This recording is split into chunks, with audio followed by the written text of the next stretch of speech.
joining in once again and listening to another episode of the Edible Valley Podcast. I'm chef and host Jonathan Frazier. And I'm your co-host, Darren Howlett. Join us again as we go on another culinary adventure of the Comox Valley and beyond.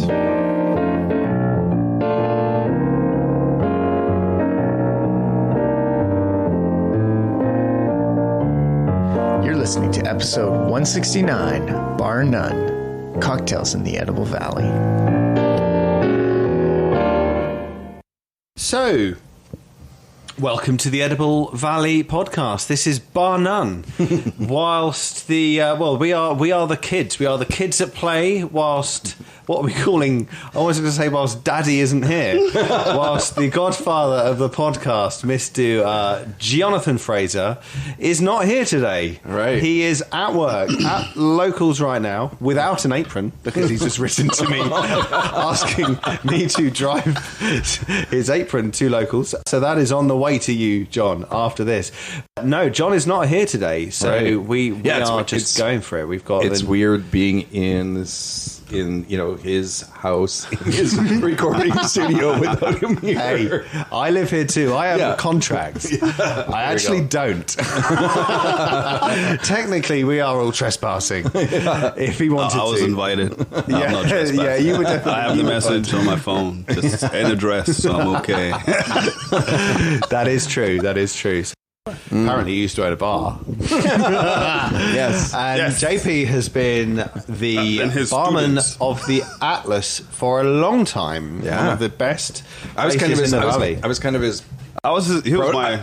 I was him his and Andre were my. Like I don't know when to say protege.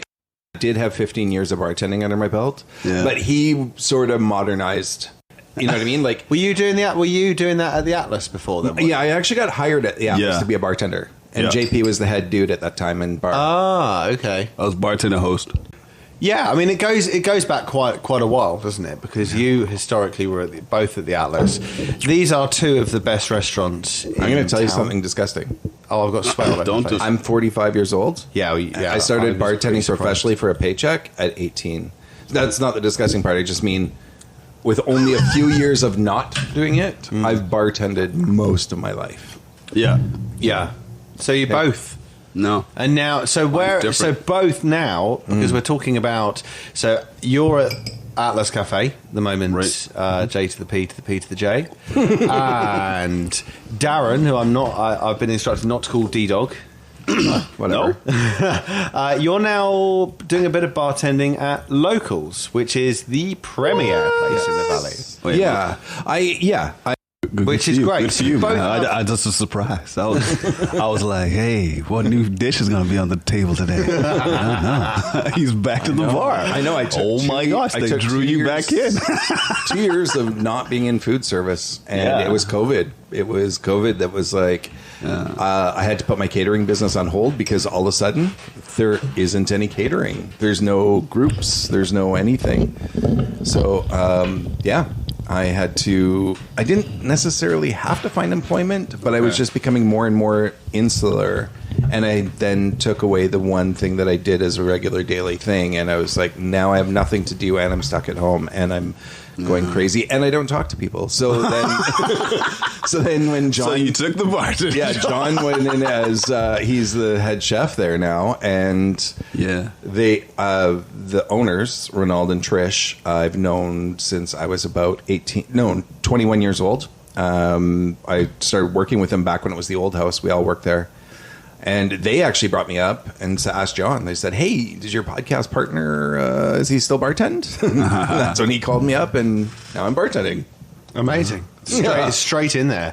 Yeah. Now, do we want today to do any form of tasting for drinks? I don't know. I thought about that, but then I was like... We haven't got any I'm alcohol a with guest, us. so It's 2 o'clock on a Monday. And, in the beginning of my the day summer, off. I mean, maybe, but I don't know. I still have a lot of things to get done after this podcast. So I didn't want to get started. Yeah. Always start with a fresh cocktail, water. Maybe And then work your way up. Maybe our guest should have a cocktail. You're driving now, aren't you? Yeah. So maybe we should just talk about things.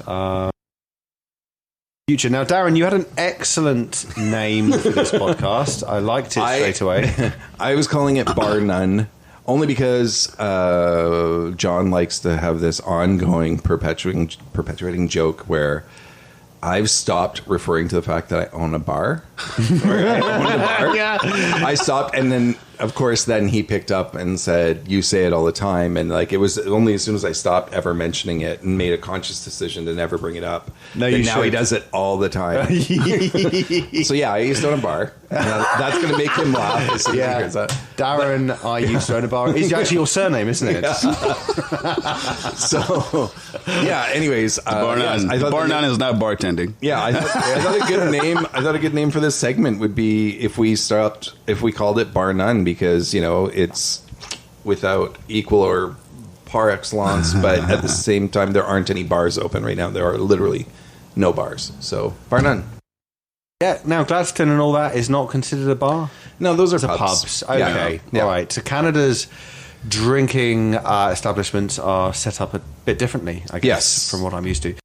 If you go to Gladstone's, for example, a great local brewery, you're not going to go for a cocktail, are you? You're going to have a beer. Right. That's So generally that's what makes it not a bar. Yeah, and really what sort of separates pubs and clubs or bars or whatever. Pub generally is food focused with additional, like with alcohol as well, whereas a bar or a club is alcohol focused, and they aren't necessarily beholden to have food as well. Anyone. So I wanted to get a really good sense of seasonality. I think where we are right now, it's just about to be July the next couple of days. The nice weather has finally arrived. The not so famous summer of 2020. But it could end up roaring because it's nice and warm out there now, and just the right time for some delicious cocktails. Sure. Seasonality is quite important for drinks as well. What would you say is the best season for cocktails? Would you say right now is? I mean, it depends. If you're looking for something juice-based or floral, I would say absolutely. Which, I mean, the majority of cocktails seem to be really juice-based or floral. And I think that, right now you're getting fantastic flavors if you're using fresh ingredients. Yeah, I would say that this is a great cocktail season. I actually, for some reason, always enjoy fall as a cocktail season. To me, that's a better. I don't know what it is. Maybe we'll get to that in the fall. I'll have a for that. But we could go through the seasons. I mean, summer's quite an evocative time. It is the time when I'd argue most alcohol is consumed. During the summer, because it's just a fun, good.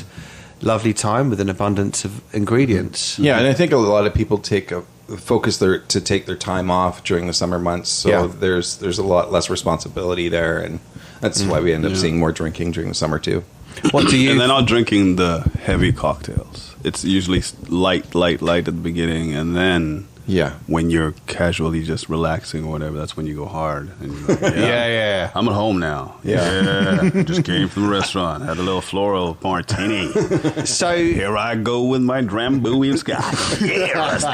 I would actually also argue that I think that you can. The nature of being able to control the alcohol content is one of the alluring sort of reasons why you would find maybe day drinking or beachside drinking, because if you open a beer, you're getting 5% alcohol whether you want it or not. That's the cost of the flavor of that beer. Whereas, you can mix yourself a really easy drink, which unfortunately ends up becoming a little more hard the next drink and the next one. You know what I mean? But I'm just saying, I think that, like, just thinking of our times at the cabin where my family, mid-afternoon, they'll start pouring really, really light drinks, but those quickly escalate.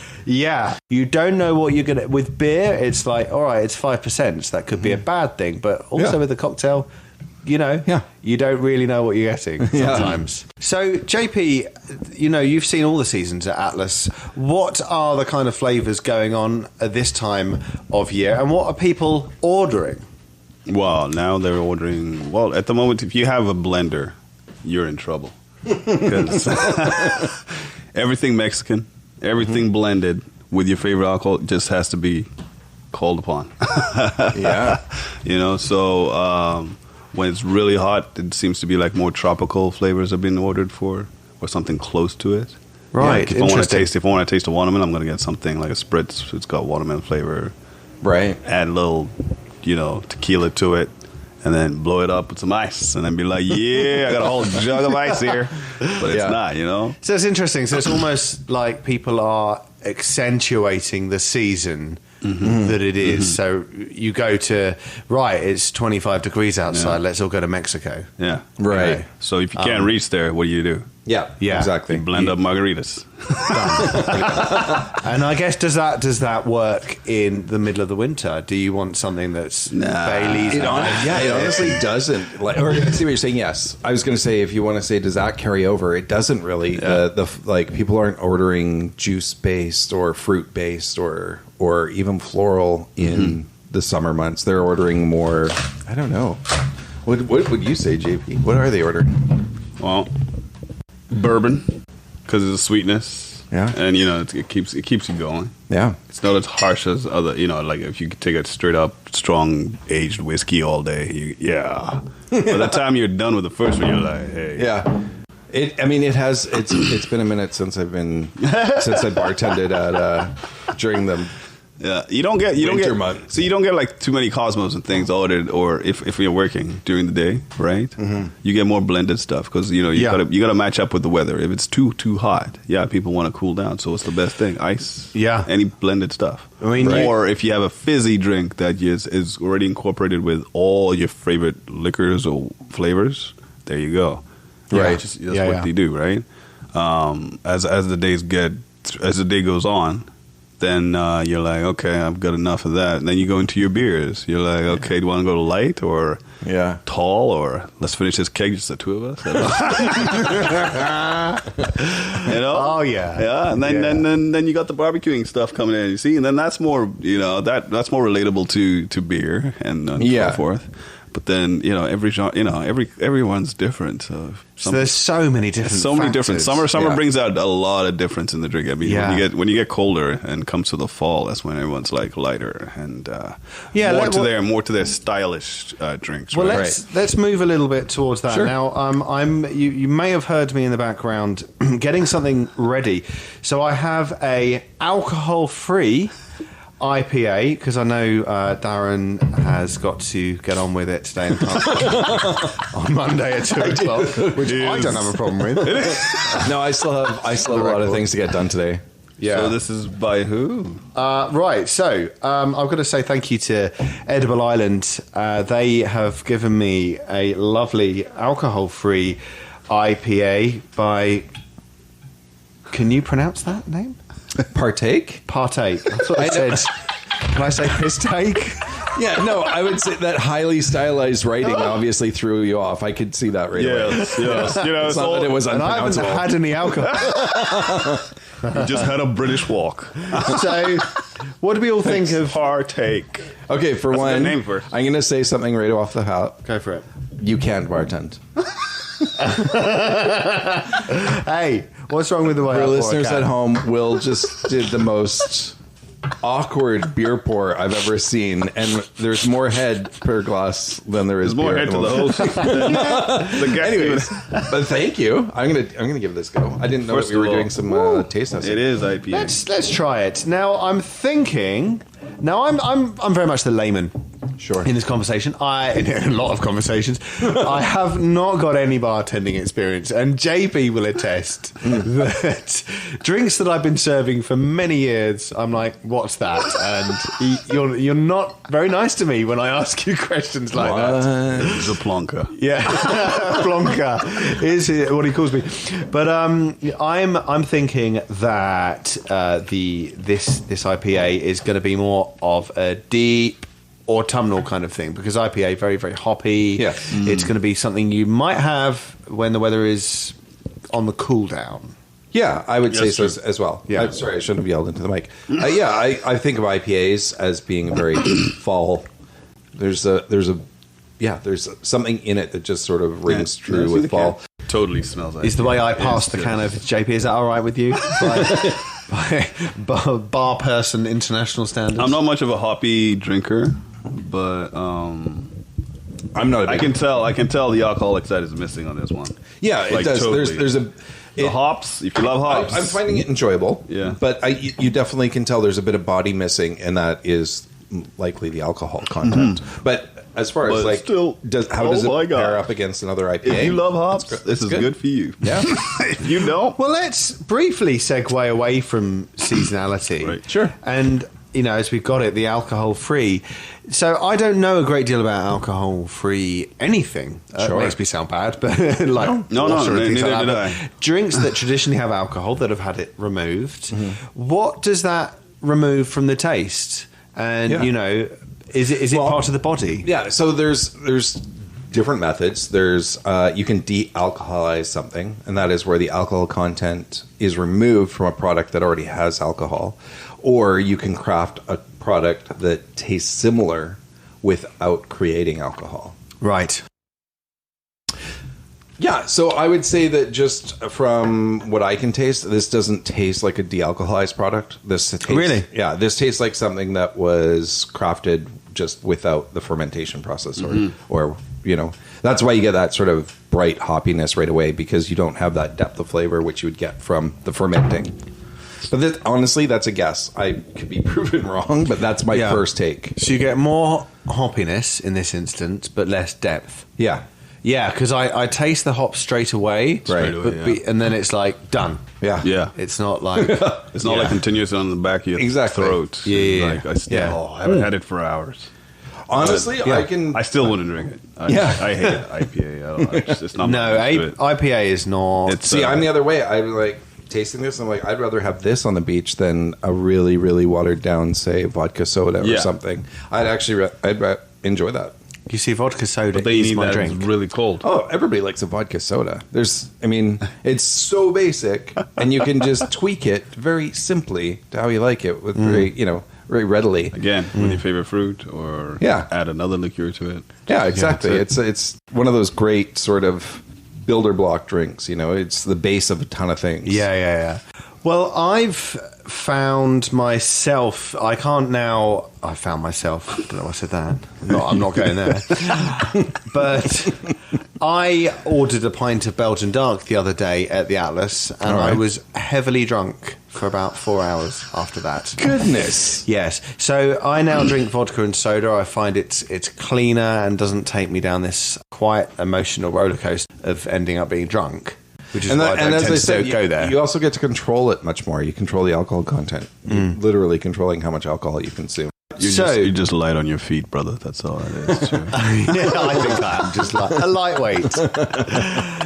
Let's quickly touch on, are there any other de-alcoholized or non-alcoholic spirits and things? I have seen a non-alcoholic spirit in England that was just, it was juniper and things like that. Oh, interesting. Mm-hmm. I've not seen that before. Yeah, it was. Yeah, I can see. I was going to say, how would you make a de-alcoholized vodka or something? You couldn't, because that's its entire base. But yeah, I can see doing like an herbal sort of cocktail, like a non-gin. Yeah, just absolutely. Get that floral. It worked very well as a gin and tonic without alcohol. Here we use a lot of cordials, and those cordials you will find getting more and more complex over time. I found that 20 years ago we barely had any cordials or extracts, and now you can get elderflower cordial and rosewater cordial. They're all readily available now and common ingredients.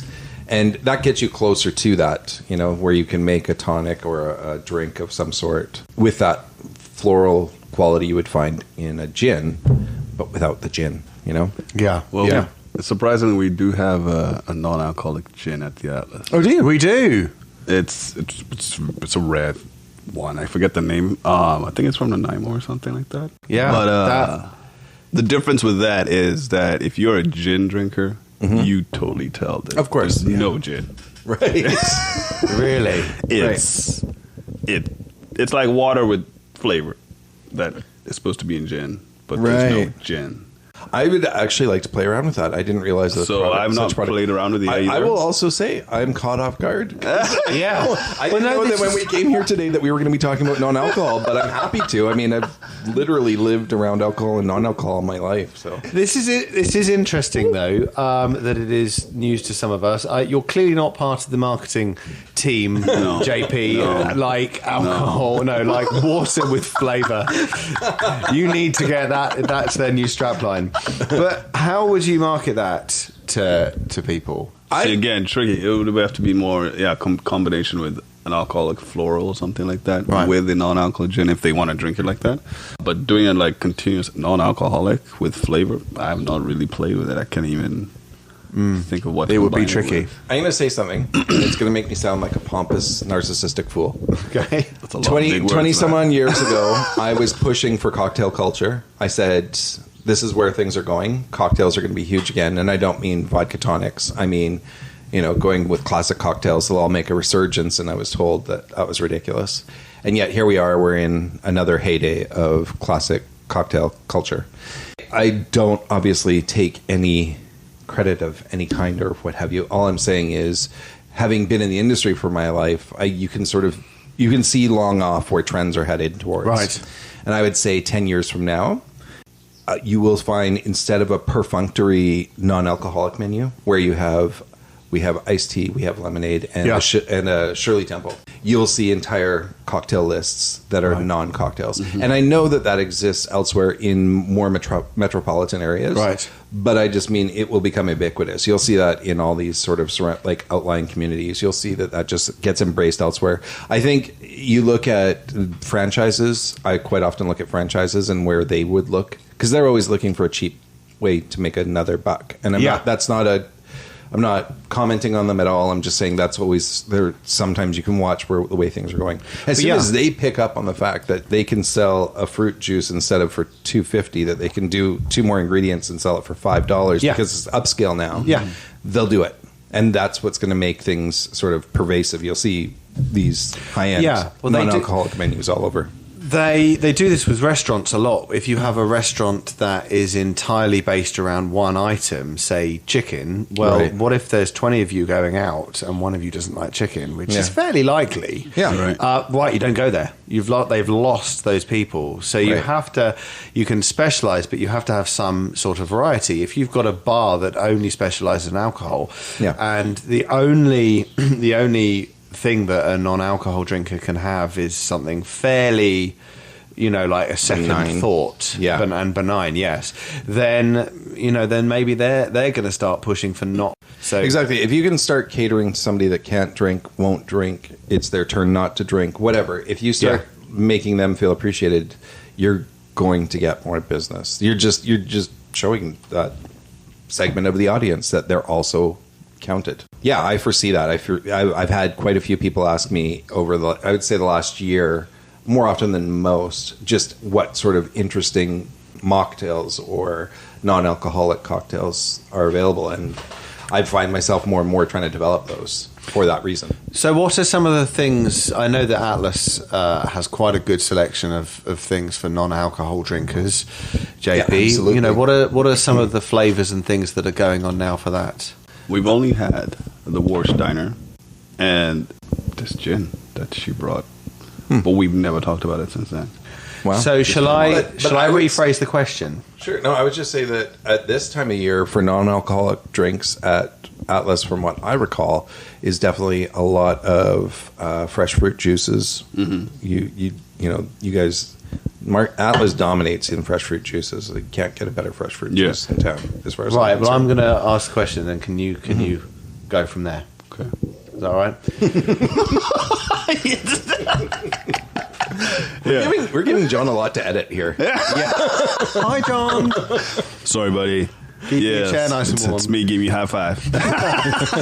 So, in terms of non-alcoholic juices, somewhere like Atlas, which is the sort of restaurant that everyone seems to like to go to, what are they doing? If I'm a non-alcohol drinker, say I'm driving, what are the sorts of things in the Atlas Cafe that you would offer me? Well, we'd offer you anything on our menu, which is, even if it's got alcohol in it, we could still make it as a mocktail. Okay, great. Right? Wow. It doesn't have to be specifically a special on the board or something like that. Even if it's your mojito that you like, just I was going to say, I found skip. mojitos are really easy to translate into non-alcoholic. Or the usual margaritas, Or just if you were like Sam Ennis, another one of the chaps that we used to all work with at Atlas. His famous one was an Arnold Palmer. That was his favorite drink. You'd have that all the time, which is just iced tea and lemonade. Yeah, when it's available, of course. Yeah. So, as someone who unfortunately can't drink sometimes, historically I've had to drive places, so I've just not got into the idea of, I think if you have one drink, then you might have another one, then you're in danger zone. So Absolutely. I a lot of the time over the last few years, I haven't drunk, and the peer pressure to drink is unbelievable. And the way I've got around that actually is to say I'm having a G&T, but I'm just having a tea, basically, tonic. Always helps. And then put the lime in it just to make sure, always have a lime. So there's a pretty common tactic. Again, I don't know if you know this, but I used to own a nightclub. He's a nightclub. Yes. So we would have cocktail waitresses. We'd have shooter girls, and they would quite often, customers, they're a little inebriated, and they want everybody around them to be inebriated. It seems to be one of those things that I don't know why, but everybody wants, when they're drinking, they want everybody else drinking as well. And so quite often they would say, well, I'll order shots, but you have to do one with me. And that's fine. So then the sort of the house policy was that the server or the shooter girl or what have you would come back to make change or get an extra drink or some reason to touch in with the bar, and we would make her a fake one. And so, really? So that she could partake in the activity, but not actually break the law by getting inebriated while working. So interesting. I wonder how many they're just drinking water or something. Yeah. So we would say, well, what are they buying? And it'd be like, they're broken down golf carts was a popular shooter at the time, and so we would just make her one that looked like that. And that was for you her. would do the same thing. Yeah, same thing. You either if you came in and arrange said, it. I've got, everybody's trying to get me to drink, and I'm not drinking. Just make we sure would just make you something. All my shots come this way. Yeah, or cocktails. Interesting. Yeah. And have you had that experience, JP? Have you had someone approaching you saying, "Can you do that?" Because that's more like the club scene, isn't it? That's right, more club scene. The restaurant side, we rarely get a lot of shooters, and then when we do, get the shooters, we're like, which one's that one? Because sometimes the shooter requests are so Okay. Yeah. But you'll find that. If the place is a responsible establishment, they'll always. I've actually never heard that trick. That's a good to do that. Yeah, for you to not have to drink if you're not wanting to, but still, keep everybody that's peer pressuring you at bay. The next season in just 2 months' time. Good Lord. Why are you Let us enjoy man? Why do you have to bring that up, huh? Hey, it's like if you go into the shops now, Yeah. it's coats and jackets and all that. Good already. Gracious. Well, I'd assume Okay. so. I don't go shopping that much. Excuse me. So let's briefly touch on it under the understanding that we all know there's a long time of summer still left to go, and that includes most of September. So a good quarter still left to go. So what sort of flavours are we starting to look out for as we start to push towards the latter parts of summer? So as we go into fall, I would say that's when beer gets a little heavier. You go away from your light beers or your domestic beers, which a lot of people will drink because they're lighter. Yeah. But you get into the more full-bodied beers. I think that's a very fall thing, especially in this area. Right. That's when you see sort of beer culture come back. Everybody switches from whites to reds in wines. Really? Right? You go, yeah, absolutely. Predominantly whites in spring and summer, and predominantly reds. I'm talking not necessarily with food pairing. Yeah, I'm it could be casual drinking wines. Right. Yeah. You got more sangrias going out during the summer. Right. And that's both white and red, right? Yeah, and it just gets less and less, but the wine stays the same. So if you're predominantly just white, you'll always have the white. But the changeover, you can tell, like the more red's coming in when it gets to the season change. Exactly. And then gets to winter, then red dominates kind of in a way. The only thing I can comment on for saying this cocktails really as you move into fall, you start to get less carbonated cocktails, if that makes any sense. You start to move away from the light, effervescent, maybe sweet, and you start getting more into the little, full body, instead of it being mixed with say soda water, you're getting it mixed with a full juice or whatever. I don't know why, but it does start to just sort of take on a little bit of a heavier, even the cocktails. Mm-hmm. I guess if you were to trace it down to its roots, it's the idea of putting on weight, putting on body to keep warm. Hibernations. Right. There's that inclination to just start putting on calories. Storing. Yeah. So it's natural. It's working with nature in its own little way. That I just want to say thank you to JP for coming out here. That's been very interesting. I know. Mic check. I'm right here, man. It's been great seeing JP. I mean, I worked with him for years, and I haven't seen him for ages. JP is the king of cool, I would say. The voice is just... I don't know if I've ever told you this, and I'm going to get this on air. So JP, for a while there, took a sabbatical from Atlas. And in that time, I was I was a little overworked. And so he would actually help out and watch my kids. And my kids were pretty young. And I remember picking them up from his house one night. And they're like... So we're supposed to call him Daddy 2 now? I was like, what? And he had it, and literally for like weeks, my kids would be like, but when do we go see Daddy 2? I'm like, that's not his name. That's brilliant. Yes. Oh, amazing. Nah, I don't see the kids anymore. So no, it's been a while. We kind of broke up. We should fix that. Oh. Yeah, they've grown. I bet they've grown. Yeah. They've probably grown. My daughter turns 15 next week. Gosh, man. Less than a week. 5 days. Wow. Time is a passing. True. Okay. I'm going to quickly add in, and hopefully we'll just bolt this into the middle of the podcast somewhere. Actually, so JP, you are from Kenya originally. Yes. I would be fascinated to know a little bit about the drinking culture in Kenya. It's all about beer. Really? Yeah. It's really, from the beginning, like when I grew up, I've only been ever faced with beer. And then much of the hard drinking, so we're talking about like whiskey and Scotch whiskey and all that, but bourbon and all that, all these other drinks, not much margaritas. It's only when you go to the clubs that's when you get the diversity of all choices. Like really I'd say 4 years ago I went for that first club since in 10 years. Their culture there was what's it called, champagne.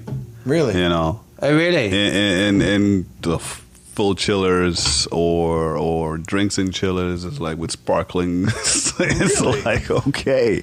So it is different from here. It's more towards the American clubs. Like whatever you see in the American clubs, some clubs still do that. Interesting. The whole entertainment and reserving with a whole champagne bottle with a sparkling on top, that kind of thing, right? Wow. Yeah. But you go to the more pubs and that, it's mostly beer. Incorporated with the food that we have in our culture, barbecuing, which is most the food that you do. So why are you buying cocktails? You just have beers with that. Yeah. Right? It's interesting that Kenya's got a hot climate, and it's following the things that we would have when our climate is cooler. Right.